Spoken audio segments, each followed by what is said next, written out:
الفاتحة إلى روح سيدنا رسول الله محمد بن عبد الله وآله وصحبه ومن والاه وجميع أولياء الله وأشفياء الله خصوصا سادتنا العلويين وأولياء الكون أجمعين ثم إلى روح مشايخ الذكر والتوحيد السيد عمر بن عيسى بارك وسمرقندي وسيدنا الحبيب عمر بن عبد الرحمن اللطاس والشيخ علي بن عبد الله بارش والحبيب عيسى بن محمد الحبشي والحبيب علي بن حسن اللطاس والحبيب علي بن حسين اللطاس والشيخ أحمد بن عبد القادر باشد والشيخ محمد بن أحمد بمشموش والشيخ معلم شابي هدابي بن صالح ريدي والشيخ حاجي محمد منصور بن عبد الحميد وجميع مشايخ الذكر والتوحيد أينما كانوا ولت ثرواهم أن الله توشهم بالرحمة والمغفرة ويحيينا على لا إله إلا ويتوفنا عليها ويحققنا بحقائقها ويلزمنا طرائقها ويجعلنا من خواص أهلها ومن الذاكرين الله كثيرا في خير وعافية وإلى حضرة النبي محمد صلى الله عليه وسلم الفاتحة. أعوذ بالله من الشيطان. بسم الله الرحمن الرحيم الحمد لله رب العالمين الرحمن الرحيم مالك يوم الدين إياك نعبد وإياك نستعين اهدنا الصراط المستقيم صراط الذين أنعمت عليهم غير المغضوب عليهم ولا الضالين رب اغفر لي آمين. الحمد للغفور للعبد والفرد في الأمور وحماقة الحبور وصلاة الله دواما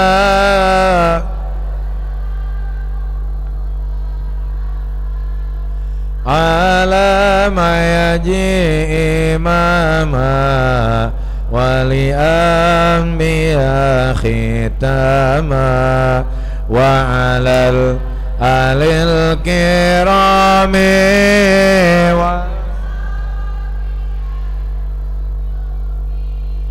في قدوة المرام للعرب والأعجم يا ربنا اعترفنا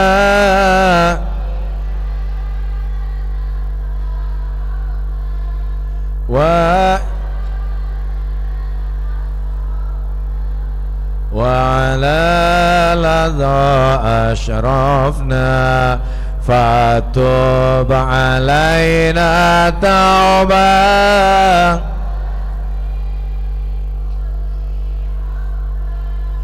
واستر لنا العورات وآمن الروعات واغفر لوالدينا ربي والآل والإخوان وسائر الخلان وكل ذي مأب أو جيرة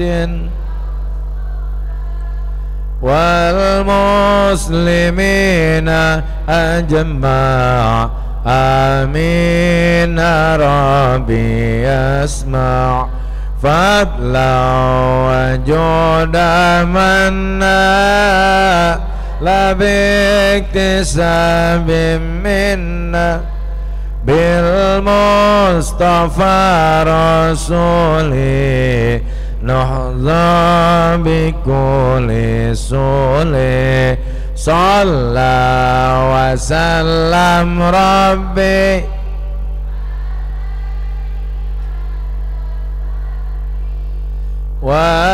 وآله وصحبه عداد تاسيس به والحمد لله في البدء walhamdulillahi fil badi wat tanahi. Demikian kurang lebihnya mohon maaf. Wallahul muwaffiq ila aqwamit thoriq. Assalamualaikum warahmatullahi wabarakatuh.